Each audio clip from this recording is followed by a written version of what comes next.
नमस्कार, मैं तृप्ति झा और आप देख रहे हैं सत्ता लाइव। और सत्ता लाइव में आज मेरे साथ है भाजपा एमएलए योगेश सागर जी। आज हम उनसे राजनीतिक पे चर्चा करेंगे और सीधे सवाल उनसे हम पूछेंगे। सर, बहुत स्वागत है आपका सत्ता लाइव में। मेरा पहला सवाल ये रहेगा, अब आगामी चुनाव बीएमसी इलेक्शन है, ऐसे में बीजेपी का बीएमसी में कितना सर हकदार इस बार हो सकता है? बीएमसी का तो बीजेपी में हकदार जब हमारी पार्टी स्थापन हुई तभी से है। हम पिछले चुनाव में शिवसेना से अलग लड़कर 82 सीट पर मुंबई में जीते थे।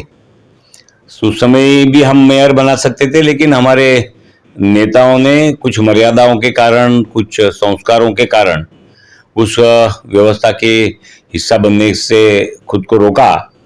लेकिन इस बार भारतीय जनता पार्टी का मेयर मुंबई महानगर पालिका में पूर्ण बहुमत के साथ एकनाथ जी शिंदे जी की शिवसेना के साथ मिलकर के मेयर भारतीय जनता पार्टी का बनेगा। सर, लेकिन लगातार विपक्षों का ऐसा सवाल रहा है बीजेपी से कि बीजेपी ईडी को अपना हथियार बनाकर लोगों पर निशाना साध रही है। ये तो अभी जवाब देने के लिए मेरे पास इतनी ऊंचाई नहीं है राजनीतिक भी, लेकिन ईडी का डर जिनको लगता है उन्होंने ये सब प्रश्न उठाते हैं। ईडी का डर गमले में खेती करके 17-18 करोड़ की प्रॉपर्टी बनाने वाले राष्ट्रवादी के नेता के बच्चों को, बेटियों को ये डर लगता है। मुझे तो कोई ईडी का डर नहीं लगता है। मेरे जैसे सामान्य नागरिक होंगे उनको भी ईडी का कोई डर नहीं लगता है। हमारे यहाँ पर छोटी इंडस्ट्री चलाने वाले या बड़े उद्योगपति हैं, उनको भी ईडी का डर नहीं लगता है। तो जो गलत करते हैं उन्होंने कानून के सभी कानूनों से डरना चाहिए। ईडी की बात छोड़ दीजिए, सिग्नल तोड़ने को भी डरना चाहिए। कानून सिग्नल तोड़ने के बारे में भी अगर कोई नियम और कानून है तो वो भी हमने पालना चाहिए। तो ईडी का डर उसी को लगेगा जो गलत काम करने की मंशा रखते हैं या गलत काम करते हैं। लेकिन सर, ऐसा भी कहा जा रहा है ईडी का डर सिर्फ अपोजिशन को ही है। जो बीजेपी के लोग हैं उनको ईडी का कोई डर क्यों नहीं है, सिर्फ अपोजिशन को ही क्यों डर है इसका? ऐसा है कि उन्होंने देश में 70 साल तक सत्ता भोगी है, और जिन्होंने 70 साल तक सत्ता भोगी है उन्होंने सत्ता का बहुत उपयोग किया है। तो इसलिए जिन्होंने ये सब काम किया है, इंक्वायरी उन्हीं की होगी। जो अभी काम कर रहे हैं वो अगर गलत करेंगे तो आने वाले दिनों की सरकार उसकी भी इंक्वायरी करेगी। इसमें क्या गलत है? और सर, दूसरी बात, जैसे आपको पहले भी देखा गया है, आपका लगातार धरना प्रदर्शन रहा है और पिछली बार रोड की गड्ढों से जो है मुंबई कर काफी परेशान है, आपका भी प्रदर्शन रहा। इस बारे में आप क्या कहना चाहेंगे? बीएमसी के हर साल के जो दावे हैं वो पूरे तरीके से खोखले निकल जाते हैं। मुंबई महानगर पालिका का भ्रष्टाचार इसके लिए जवाबदार है। महापालिका का सत्ता और महापालिका का प्रशासन, सत्ताधारी पार्टी और प्रशासन दोनों इस मुंबई के बेहाल और खस्ता हाल के लिए जवाबदार है। और इसीलिए हम परिवर्तन चाहते हैं, मुंबई की जनता परिवर्तन चाहती है। भ्रष्टाचार मुक्त महापालिका होनी चाहिए ताकि लोगों के पैसों का पूरा उपयोग लोगों की सुविधा के लिए और क्वालिटी वर्क के लिए हो। और इसीलिए लोग परिवर्तन चाहते हैं और हम ये परिवर्तन देंगे इस बार। मुंबई के नागरिकों का पहला हक है, मुंबई में रहने वाले मुंबई के मूल लोग हैं उनका मुंबई महानगर पालिका पर हक है। किसी पार्टी का, किसी भाषा का प्रभुत्व रखने वाली पार्टी का भी कोई हक ऐसा बात मुंबई शहर के लिए लागू नहीं होती है।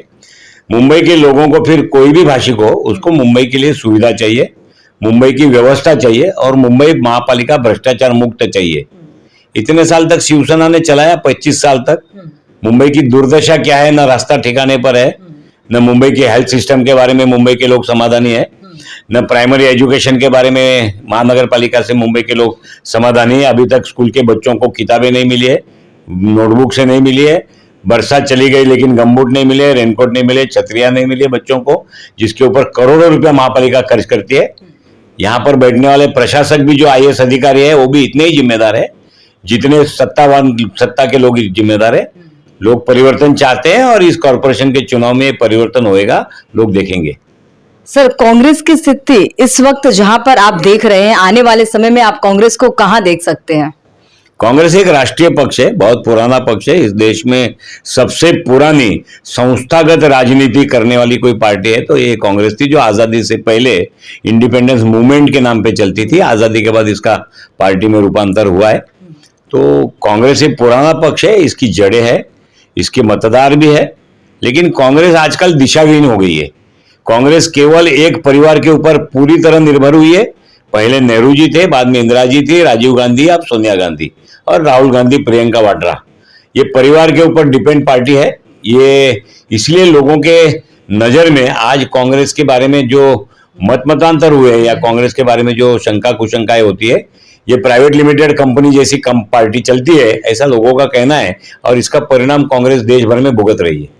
सर, कांग्रेस अगर आज पीछे है या भी जो भी परिस्थिति में आज कांग्रेस खड़ी है देश में, इसके पीछे की वजह आपके नजरिए से अगर जानना चाहूं तो क्या आप मानते हैं?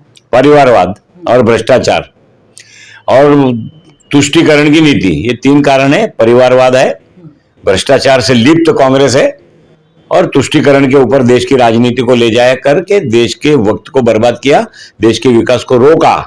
आम आदमी को, लोगों को देश की राष्ट्रीय भावना के साथ, प्रश्नों के साथ जोड़ने में कांग्रेस नाकाम रही, जो माननीय प्रधानमंत्री श्री नरेंद्र मोदी जी ने कर दिखाया।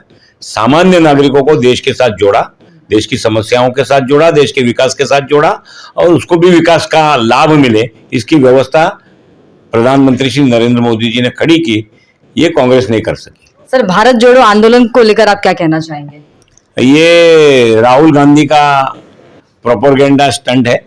10-5 किलोमीटर चलना फिर दिल्ली चला जाना, कितने दिन चलता है देखेंगे। हमारी शुभकामनाएं। भारत जोड़ो आंदोलन, जिन्होंने भारत तोड़ा वो आज भारत जोड़ने का आंदोलन चला रहे। इसी कांग्रेस पार्टी ने इस देश के विभाजन का जवाबदारी लेना चाहिए। इसी कांग्रेस पार्टी ने जो अभी तक पूर्वांचल के देशों को विकास से वंचित रखा गया था, इसकी जिम्मेदारी लेनी चाहिए। इसी कांग्रेस पार्टी ने देश के अंदर अलगाववाद को समर्थन करने वाले लोगों को बढ़ावा दिया है, उसकी जवाबदारी लेनी चाहिए। ये सारी जवाबदारी से वो अपने आप को अलिप्त बताना चाहते हैं, जिनके कारण समस्या खड़ी हुई है भारत तोड़ने की।